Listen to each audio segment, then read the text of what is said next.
talking about the use of imagination and how important imagination is in the life of a Christian and in a Christian's experience. And we've been dealing with a lot of different areas, just laying groundwork for how important this is. Experiencing the kingdom of God. And we talk about the kingdom, and we've been talking about the kingdom, and everybody talks about the kingdom, but experiencing it begins at the edges of revelation-infused imagination that evokes transformative desire. In other words, the kingdom is of God, is in God, and God is past what we can understand. The way that he works doesn't quite always make sense, and it's not always logical to us, especially given what our world experiences tell us is realistic and not realistic. And the way that God works and what he has in store for us really exists on the outsides or the boundaries, just at the edge of what we can actually imagine as God reveals it to us through Scripture. There's one book, I read one book, and I'm drawing a blank on the author right now, but it talks about, and this was a Christian counselor and psychologist's writings, where he would go around and ask people, how many of you feel the love of God? And these, different ecumenical circles and different denominational backgrounds, how many of you actually feel the love of God? And there's a difference between knowing God loves you because the Bible tells you so, and feeling loved by God. And he would ask, how many of you actually feel loved by God? And it's amazing how many people, not just within any ethnic background or any denominational background, but across the spectrum, how rare it is for people to say they feel loved by God. We know that we're loved by God, but feeling it, experiencing it, is something entirely different. That's why we crafted the statement that says experiencing the kingdom, not knowing I'm a part of it, not knowing I'm on my way to heaven, I'm so glad, but experiencing the kingdom in real tangible terms begins at the edges of revelation-infused imagination that evokes formative or transformative desire. In other words, we imagine something and it affects us to the point that it changes us. There is a price, and I like this lesson, and so, or this particular one, so I'm going to try not to get ahead of myself, but there is a price that comes with imagination and imagining a better life sometimes. That's why some people are not prone to try to believe that they can have better, because the existence of better challenges and costs us things, and everybody doesn't want to experience that. But imagining to the point where it affects what you expect out of life and the way you see things is transformative desire. Causes you to change what you desire and what you go after. Our realities are too often confined to this world because our imaginations are constricted and our desires are pre-programmed.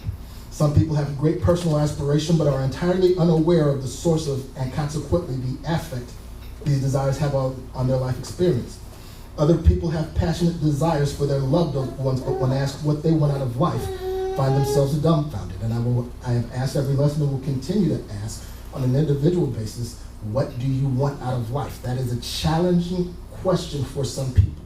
The best that they can do is sit there and try to make it through day to day with no real sense or desire for themselves. They know what they want for their kids, they know what they want for their mother, but what do you want out of life for yourself? That is a very relevant and poignant question, because it's something that God is very interested in partnering with you on. And if you don't know what it is, it's going to be tough for God to work with you to get there. One of the reasons many people don't experience the kingdom in which they are supposed to dwell or have abundant life is that so much time is given to figuring out what it means. While Western culture has maintained that it is our thoughts and rationality that ultimately define our person, the truth is that there exists something super rational or precognitive that shapes and drives us. This is to remind you of what we talked about last week, where we dealt with the idea of, am I a thinking thing or am I a desiring thing? And we came to the conclusion, and after discussing it, that it is our desires that drive who we are as a person and define us. That there's something that exists before we actually think, before the thoughts are formed, super rational or precognitive, before we think about something. There are desires and loves that drive us. We are not what we think, but we are what we love. And a lot of times we have no idea what we love, consequently we have no idea what we are.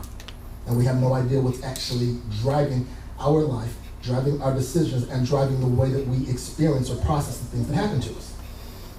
For many, if not all of us, It is desire that forms the boundaries of our objectivity. We can only be so objective in life, and that boundary line is often at the things that we desire. It's hard to be objective about the things you're passionate about. We may pridefully believe ourselves to be machines of logic, but the truth is that we are persons of great passion. And that's kind of where we left off when we met last week, was establishing and discussing that concept. And we got real existential, and we talked about the matrix, and we talked about exception, and how do you know what's real, and how do you know what that is. We got real spacey. But we got spacey to come back to the idea that we are what we desire. That's what drives our realities and our experiences. That we are loving things, desirous beings, not thinking things, primarily. We think, but love trumps thought 99.99% of the time. What we are passionate about overcomes our logic and our reason and drives us and compels us to do things that are either very ill-advised or absolutely insane, and they're not validated until after the whole story is done as to whether or not it was a ridiculous idea or a good idea. You just take a leap of faith because you're driven by what you are passionate and love. Getting into today, Teleos, the end of love. We have established that we are at our core beings designed to love, but thus far we have not discussed what we love as human beings, or more accurately stated, at what our love is directed. We talked about intentionality last week. We talked about the idea that a person does not just think, but they think of something specific. And we went through the exercise. Stop and close your eyes and try to think. And your thoughts are directed at something at all times. Anytime you're thinking, there is a direction and there's an objective to those thoughts. And our love is aimed at something as well, and our passions are aimed at something, but we didn't really get into talking about what that intent is or what that drive is. What is it that humans are passionate and driven towards? What is the end goal of love? To say that we are dynamic and intentional creatures entails a second characteristic. We are teleological creatures, and that's a very large word from a Greek root, teleos, which is love or drive or passion. We are teleological creatures. We're the kind of animals whose love is aimed at different ends or goals. So what is the end or the goal of my passionate drive or my love and pursuit? As intentional beings, love always has a target, something that it intends or something that it aims at. I love my wife, I love my mother. I sometimes almost kind of like my job, but we don't just love, we have something that our love is directed towards, the object of our affection, our teleos on a grand scale. So as we inhabit the world in a primarily non-cognitive, affective mode of intentionality, implicit in that love is an in or a teleos. In other words, what we love is a specific vision of the good life, an implicit picture of what we think human flourishing looks like. Such a picture of human flourishing will have all sorts of components. Implicit in it will be assumptions about what good relationships look like, what a just economy and distribution of resources look like, what sorts of recreation and play we value, how we ought to relate to nature and the non-human environment, what sort of work counts as good work, what flourishing families look like, and much, much more. So you talk about the good life. Everybody wants to have a good life. Nobody wants to have a miserable life. Nobody wants to live life miserably. Implicit, and by implicit it means that it's not, you don't just come out, it's not necessarily right there in the statement. But the fact that we love a good life means that we have concepts of what a good life means, even if we're not necessarily always aware of what that is or where it comes from. And this is where we're heading with this discussion this week and next week. Actually, I might have had to go over this twice because there's so many different directions that you can go with this one specifically. Perhaps most important at this point is to emphasize that this is a social vision. It's not just a picture of what it looks like for me, rather it's a vision of humanity flourishing. Even an individualist vision includes some account of human intersubjectivity in social institutions.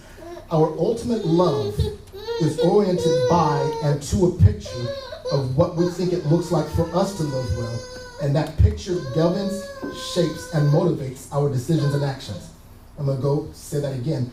Our ultimate love is oriented by and to a picture of what we think it looks like for us to live well. And that picture then governs shapes and motivates our decisions and our actions. Why do we do the things that we do even when they don't make sense? Because ultimately we have some idea of, especially the things that don't make sense really, especially the things that don't make sense really. We have some idea of what living well looks like, and we make decisions towards that end. You take some kid from out the streets and question the decisions that they make and why they're living the life. They have some idea of what a good life looks like. And as ridiculous as we may find it from their perspective and from where they live, that's what good life looks like. And they make decisions, however poor they may be and however ill-advised we may find them, based on what they think living good looks like.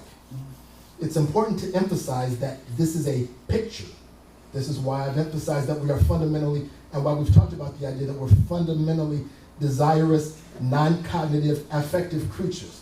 The teleos to which our love is aimed is not a list of ideas or a list of propositions or doctrines. It's not a list of abstract, disembodied concepts or values. Rather, the reason that a vision of a good life moves us is because it's more affective, sensible, and even aesthetic picture of what the good life looks like.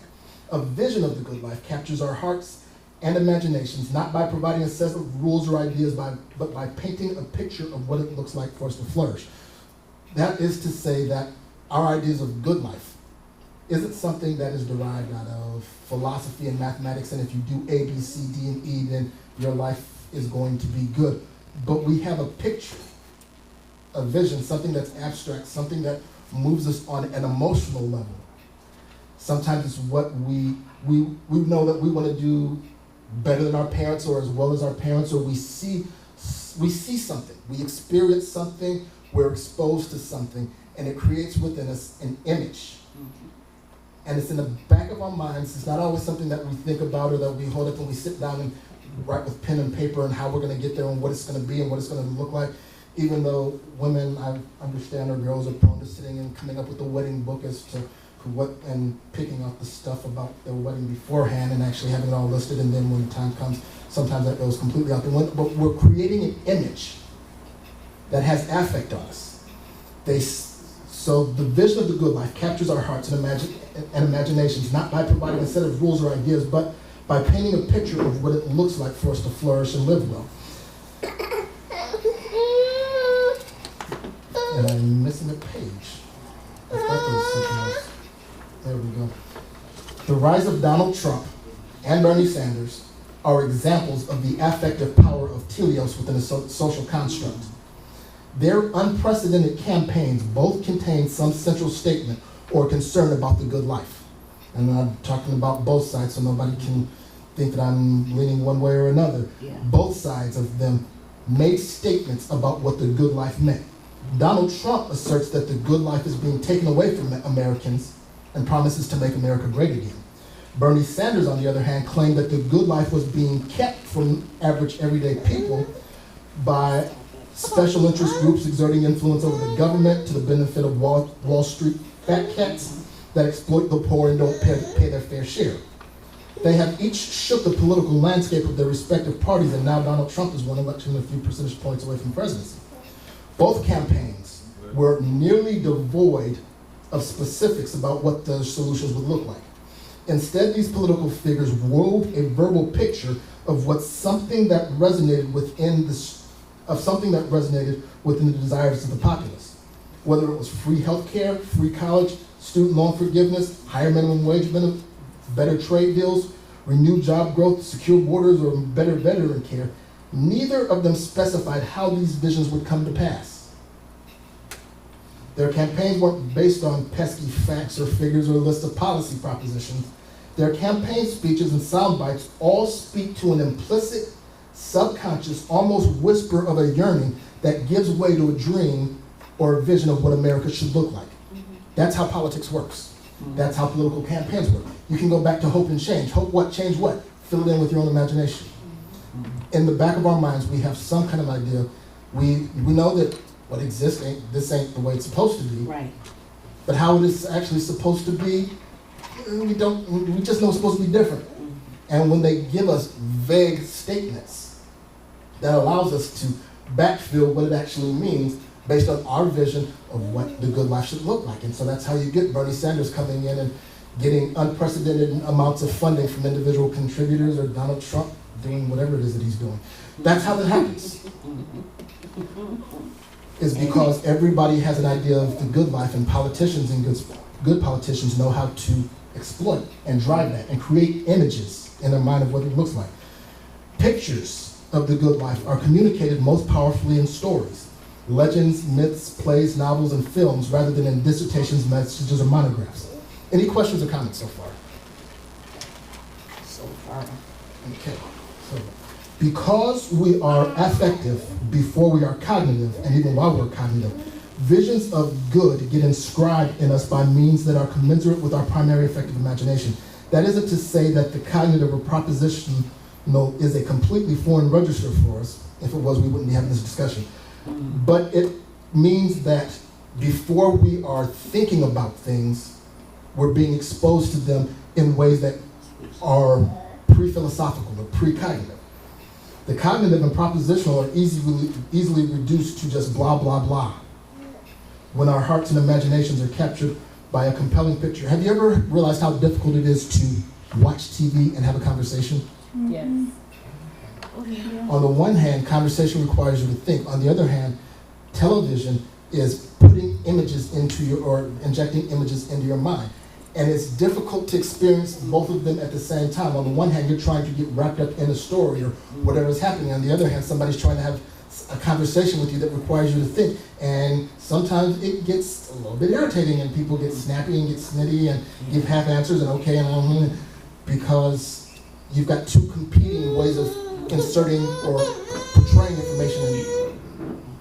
Somebody can talk to you all day long. They show you a movie. Oh, now I get it. They show you a picture or a song or an image that affects you. So our way of learning, before we start memorizing statements, the way that he learns, is by impression and impact. And that never really goes away from us, no matter how rational we think we become. As an example of this, consider the Sermon on the Mount found in Matthew chapters 5, 6, and 7. Now I asked last week that we, not last week, I forgot, we met 2 weeks ago. I asked 2 weeks ago that we read Matthew 5, 6, and 7 as an example, because we're going to be dealing with it, and we're going to pick apart pieces and parts of it and deal with it from a slightly different perspective. For the purposes of our time today, we're going to deal with about 12 verses. It says, when Jesus saw the crowds, he went up on the mountain, and after he sat down, his disciples came to him. He opened his mouth and began to teach them, saying, blessed are the poor in spirit, for theirs is the kingdom of heaven. Blessed are those who mourn, for they shall be comforted. Blessed are the gentle, for they shall inherit the earth. Blessed are those who hunger and thirst for righteousness, for they shall be satisfied. Blessed are the merciful, for they shall receive mercy. Blessed are the pure in heart, for they shall see God. Blessed are the peacemakers, for they shall be called the sons of God. Blessed are those who have been persecuted for the sake of righteousness, for theirs is the kingdom of heaven. Blessed are you when people insult you and persecute you and falsely say all kinds of evil against you because of me. Rejoice and be exceedingly glad, for your reward in heaven is great. For the same way they persecuted the prophets who were before you. Very familiar passage. Most of us have heard a lot of this. There's 2 different approaches you can take to this. There is a very conventional approach that takes this as a list of qualifications. If I want to get into heaven, I need to be poor in spirit, I need to be humble or mourn, I need to be gentle. A list of attributes we'll take from a cognitive or thinking perspective. There are a list of things and attributes and characteristics that good Christians need to have. And if good Christians have them, then good Christians get into the kingdom, and we get blessed too. Not only do we get into the kingdom of heaven, but we're blessed. So if I want to be blessed, I need to have this set of characteristics. And that is typically the way that it's taught, the way that it's recited. You're a Christian, you need to be poor in spirit, or you need to be gentle, or you need to be a peacemaker. You're a Christian. These are a list of things you're supposed to be, and that's the way that we take this passage and apply it. And there's nothing inherently inaccurate about that approach. But it doesn't really do justice to what's happening in this passage and in the Sermon on the Mount. That's in contrast to the cognitive approach. There's a contextual, teleological, or a good life perspective for the scripture.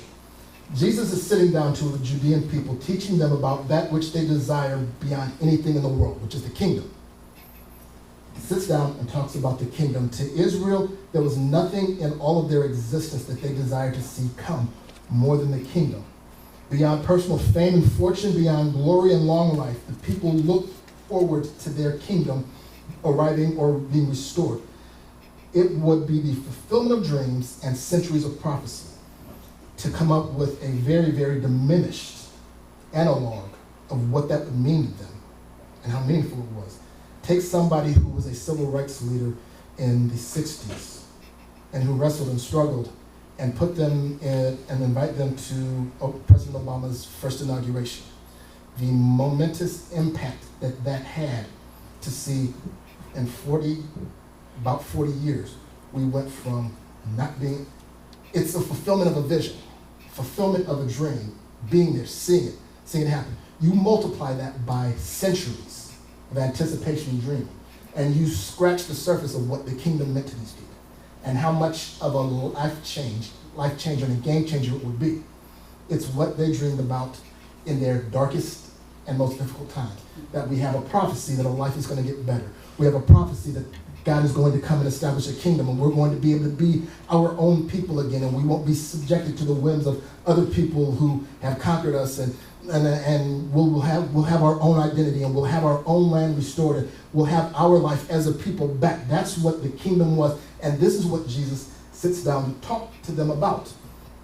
At the time of his ministry, the social, religious, and economic climate of the region were very polarized and harsh, even by today's standards. The wealthy and the pious were considered blessed and favored of God. The common man, impoverished and undignified, was assumed to be in such a condition because of their own unrighteousness. The religious leaders over the years tacked on addendums, expectations, and traditions to the Mosaic law that created impossible burdens on the masses and alienated them from God. It was understood that those who were the most zealous, the most religious, the most prosperous, were the most blessed and would be the ones who would be great in the coming kingdom and inherit the kingdom. That was the system.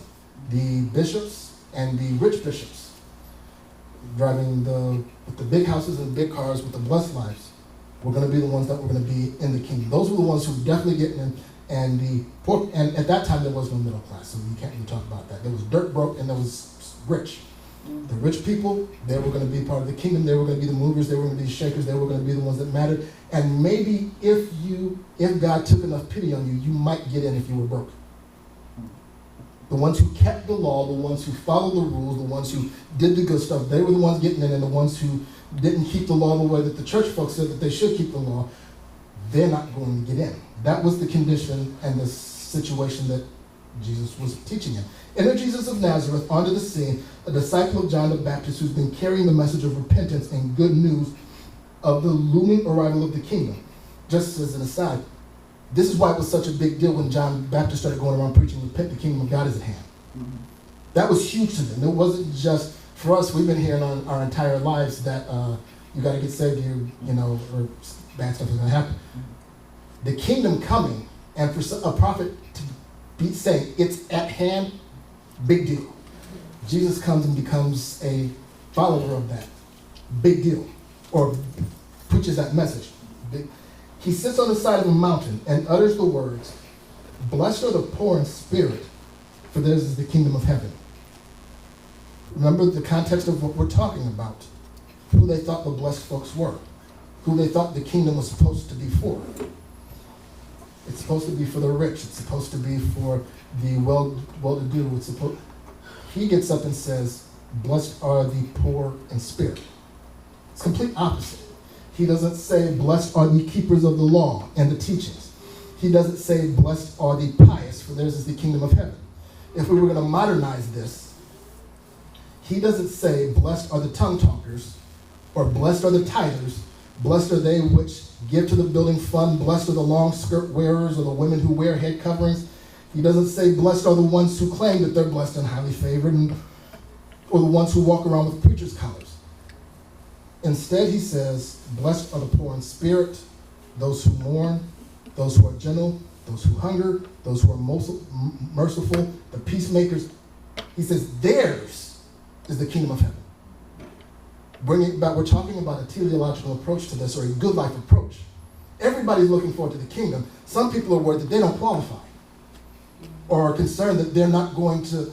And he comes in and says, you outcasts, those of you who've been outcast, those of you who are rejected by the people who think that they act like they have it all together, those of you who have been looked down upon, the kingdom of heaven is yours. You belong there. You are going to be a part of it. Jesus is speaking about that which they desire most. He is talking and addressing their teleos, and declares that the good life is for the misfit, the outcast, the overlooked, and the marginalized. All those who have been told or taught that their situation and station disqualified them from having status in the kingdom were in fact blessed by God and prime candidates for participation in the kingdom. This is not a list of qualifications, even though we tend to treat it that way. Rather, he is painting a verbal picture of what the kingdom is going to look like. He is expounding to them a vision of the reign of the coming king. The good life of the kingdom will be one in which the poor in spirit are welcomed, where mourners are comforted, where the meek will inherit the earth, and the peacemakers will be called the sons of God. Mm-hmm. It's creating a picture that this world, the kingdom, is different than what folks have been telling me it's going to be like. He's painting a verbal picture. And so you take chapters 5, 6, and 7. It's not just a list of theological points to be discussed, but it is creating an image of a world that is vastly different than the one that they lived in.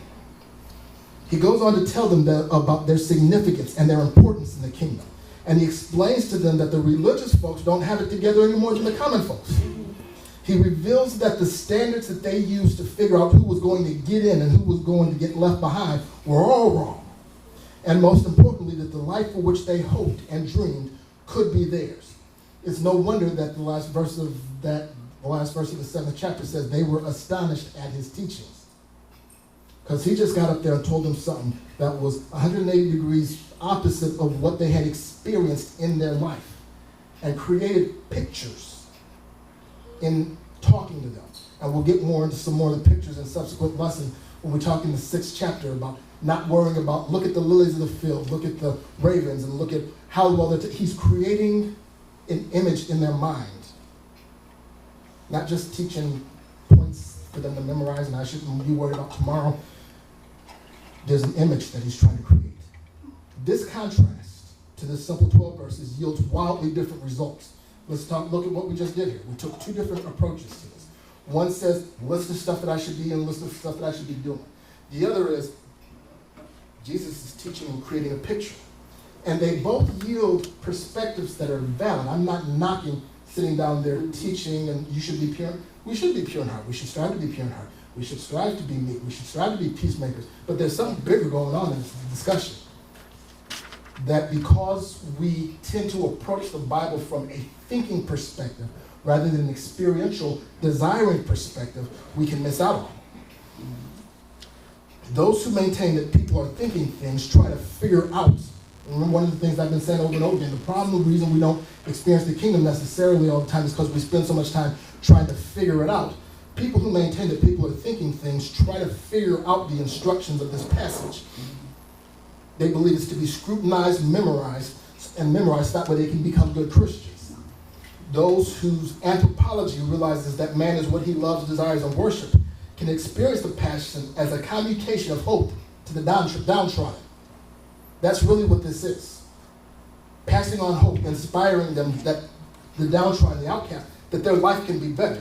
The power of this passage is in its imagery, not in its intellectual resonance.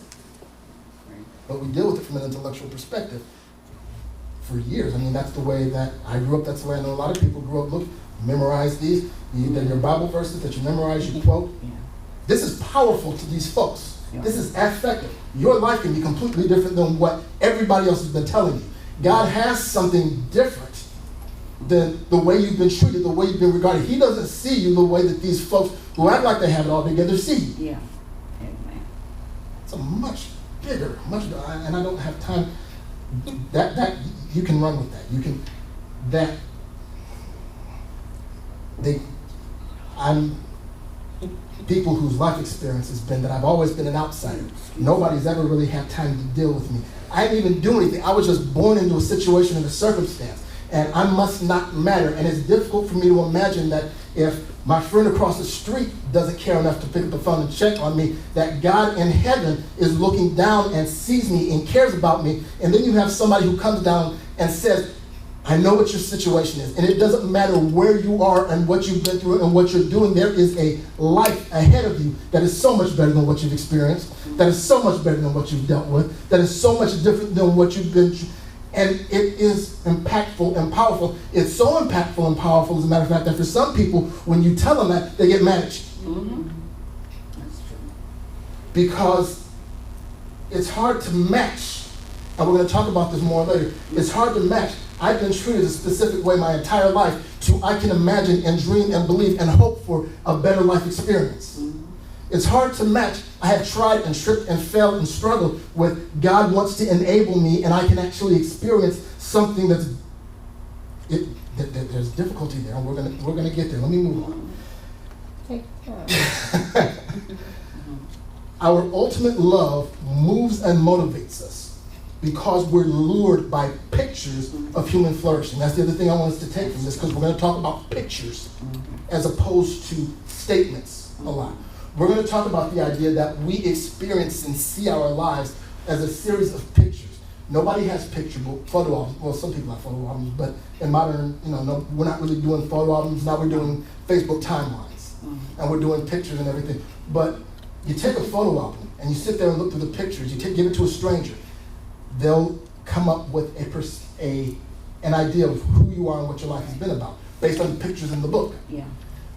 We carry some pictures around with us because most of us don't remember, most of us don't have eidetic memories to where we can remember every single thing that's happened to us throughout our lives. But we have images that we remember and that we carry with us that define who we are and how we see life and how we experience life. And those are the things that are impactful. It's not the factual statement. And I'm going to, me and my mother, every now and again, will have a difference of opinion about what actually happened at some point in time as I was growing up into my childhood. And there's a question, the actual factuality. She experienced it one way, I experienced it another way. What the actual facts of it was, only God knows. Yeah. But what is powerful, what's important for me as an individual is what picture I carry with me about the experience. Yeah. Because that ultimately is going to be what drives how I see my world. Even if it's not an accurate picture, even if it doesn't match up with factual statements, what I carry is going to affect who I am. So pictures are important. Pictures are critical. Rather than being pushed by beliefs, we are pulled by the teleos of what we desire. It's not so much that we're intellectually convinced of something and then muster the willpower to pursue what we ought. And this is one of the things you can, if you're a parent, you can sit and talk to a kid until you are blue in the face and then purple in the face about the facts of life and how the world is supposed to work and what's supposed to be. And 9 times out of 10, they will not pick it up because they've already got a picture in mind. Yeah. Talking about it as opposed to letting them grasp a vision. The best we can do is talk, because that's all we have is our language. But what you really want to see is your kid get a vision and be driven by it, because once they're excited by a concept, you don't have to chase up after them and make sure that they do what they're supposed to do. Once they get the vision, once they get the image, once they get the drive and they see, oh, I want this game, I want to, sit and play a game for 8 hours straight, can't read a book for 40 minutes. Yeah. Oops. Because I'm driven. I don't know what y'all talked about. I didn't hear it. But I've been captured by an image. We're attracted to the vision of the good life that has been painted for us in stories, myths, and icons. It's not primarily our minds that are captivated, but our imaginations that are captured. And when our imagination is hooked, we're hooked. And sometimes our imaginations can be hooked by very different visions than what we're feeding our minds. Those visions of the good life that capture our hearts have thereby captured ourselves and begin to draw us towards them, implicitly or tactily. The goods and aspects of human flourishing painted by these alluring pictures of the good life begin to seep in our fiber, everyday non-cognitive beings, in our hearts, and thus govern and shape our decisions and our habits. Thus we become certain kinds of people. We begin to emulate, mimic, and mirror the particular visions that we desire.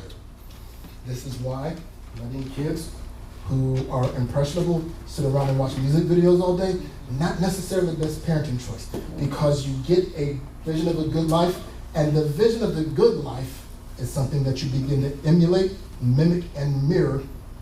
And we get that as parents, and at the same time don't necessarily understand that the reason that you see adults make absolutely ridiculous decisions sometimes is because somehow or another throughout their life or throughout their life's experience, they've seen some things that have impressed some things upon them and drive those kind of decisions. Because whether they know it or not, it forms an idea of what a normal life or a good life looks like. Attracted by it and moved towards it, we begin to live into this vision of the good life and start to look like citizens who inhabit the world that we picture as the good life. We become little microcosms of that envisioned world as we try to embody it in the here and now.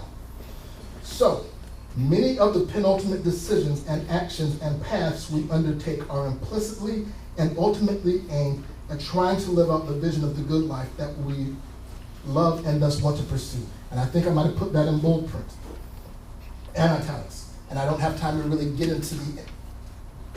We may come back to this next time.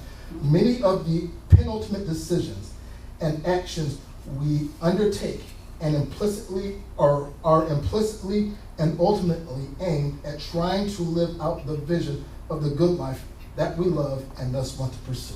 Example, or to put it in plain English, why does she stay with that fool? Because I've got an image of a good life, whether I know it or not, that says that I'm going after, that drives my decisions. Even after he has blackened her eye or stepped out on her or done whatever dirt he's going to do, why is she letting him sleep on his couch, ain't got no job? Because there's something, that doesn't look like a good life to me. But there's something about having somebody. Why does he stay with her when she does what she wants, doesn't respect him, calls him there's something in the back of my mind. Why does she go, why do they go back into the house after they get away? You ever seen somebody who has an altercation, gets out the house, a month later they turn around and go back? There's something about a good life, and that's not good, but I'm hoping that somewhere up the road circumstances will change, and that's the closest thing I can find to what a good life looks like to me, which is tragic but true. Our paths we undertake are implicitly and ultimately aimed at trying to live out the vision of the good life that we love and thus pursue. That is to say that to be human is to desire the kingdom or some version of the kingdom, which is the aim of our quest.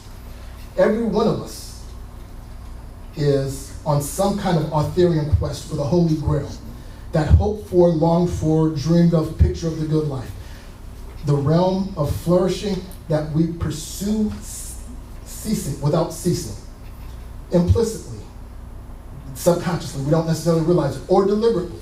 It is such visions of the kingdom that pull us to get up in the morning and suit up for our quest. I'm going to run through the end of this real quick because we'll wait for time and I'll double back. Like I said, I really figured I'd have to do this twice because there's so many different avenues we can pursue.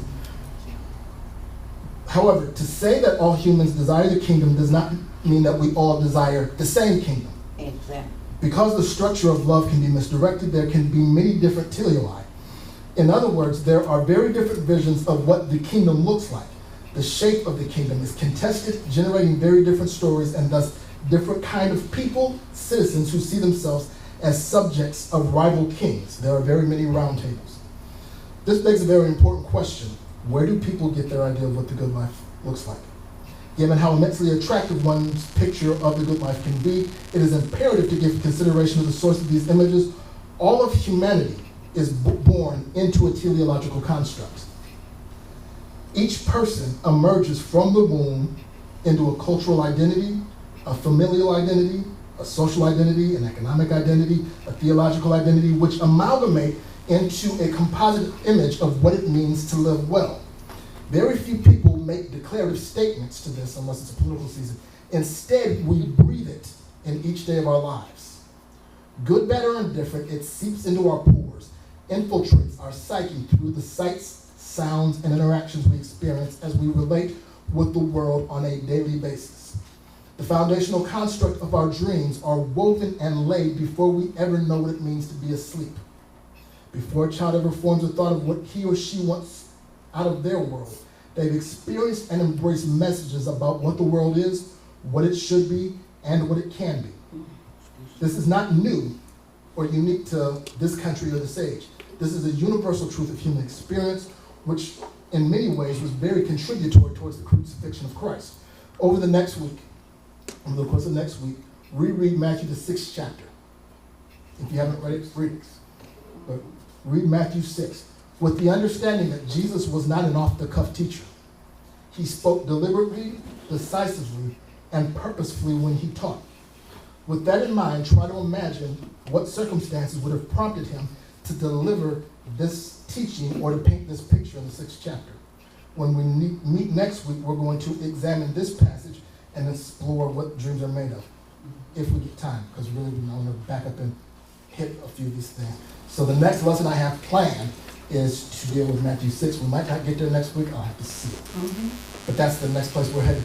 But what are dreams made of? Okay. What is imagination made of? Mm-hmm. Where does it come from? This discussion, just to summarize and wrap this discussion focused on the object of our affection and consequently what constitutes the core of our being. Many, if not most, of society has thought that deep in their being, Many, if not most, of society has thought deep in their inner being, there's something better than this. There has to be something better than this. There has to be more than life than what I've experienced. We know it with certainty both during times of crisis and even sometimes in times of relative calm. The tendency is often to dismiss this notion for various reasons, but in part because while we know that there's something better, we don't exactly know what that is. Yeah. As ancient as human civilization is the inherent desire for a good life. What that means varies across generations and civilizations, but from the most impoverished to the most decadent, humanity has always sought better. Neither mathematicians nor theoretical physicists master the tools to communicate what that life looks like. Instead, it's the stuff of artisans, poets, musicians, painters, dancers who weave imagery and speak outside of the conventional lexicon to something that is visceral, primal, and innate in the cardia, or the heart gut of our beings. We know it is out there. It's something out in an ephemeral state of effervescence. It's almost as if it's so delicate, if we look at it too long, it might disintegrate, or if we speak about it beyond a whisper, it might disappear on us. But we know somewhere it's better than this. We just have a hard time focusing it because it's not the stuff of focus and thought, it's the stuff of experience and passion. Most of us can't articulate what the good life would be and probably wouldn't know what to do with it if you handed it to us as evidenced by the number of broke lottery winners that there are running around out there. Because we think that that's the good life, but like I said, there's competing versions of what that is. But we don't, we know there's something, and there's a disquiet and unrest, and honestly, as an aside and a tangent, I really think that is what is responsible for the political candidates that we do have. What they both tap into, and what Bernie Sanders tapped, there's this uneasiness and unrest that things are not the way that they're supposed to be. There's better than this, and they both present it masterfully to pull at and say, we can get there. It worked beautifully for President Obama in 2008. That's why it was revolutionary. But that's why we are where we are. Somebody like, how do we get to Donald Trump and Hillary Clinton? That's how. Teleos. This thing that most of us have never heard of or rarely given thought to shapes personhood, drives decisions, gives emotional depth and dimension and color to experience. It's what makes pain painful and pleasure pleasurable. But is it ours or was it handed to us? Given how pervasive and consuming it is within the human experience, we're compelled to examine this question on both a macroscopic and personal level. That will be the stuff of next lesson. Okay. Questions or comments?